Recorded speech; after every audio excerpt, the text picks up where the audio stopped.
আজ বাড়ি ফিরতে প্রায় 9:45 বেজে গেল। খুব ফুচকা খেতে ইচ্ছে করছিল আজ, কিন্তু কোথাও পেলাম না।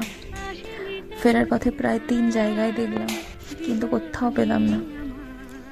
লাস্ট এক জায়গায় পেলাম, কিন্তু যখন আমি গেলাম তখন দেখি লম্বা লাইন। আর ঠিক তারপর যখন আমার টার্ন এলো, দেখি আলু ফুচকা দুটোই শেষ। তাই কি আর করার, বাধ্য হয়ে শুকনো মুখে বাড়ি ফিরে এলাম। আজ খুব ঝাল ঝাল কিছু খেতে ইচ্ছে করছে, তাই বেশ ঝাল দিয়ে আলু কষা আর ডিমের অমলেট বানিয়ে নিলাম। জানো তো, আমি যখন খুব তাড়াহুড়ো করে রান্না করি তখন কোনো কোনো মশলা 2বার করে দিয়ে ফেলি, আর কোনো কোনো মশলা হয়তো একবারও দিই না। ভুলে যাই কোনটা দিলাম আর কোনটা দিলাম না। যখন আমি তাড়াহুড়ো করি তখন আমি কাজ করি কম আর দৌড়াই বেশি। চলো, তোমাদের সাথে গল্প করতে করতে রান্নাও হয়ে এলো।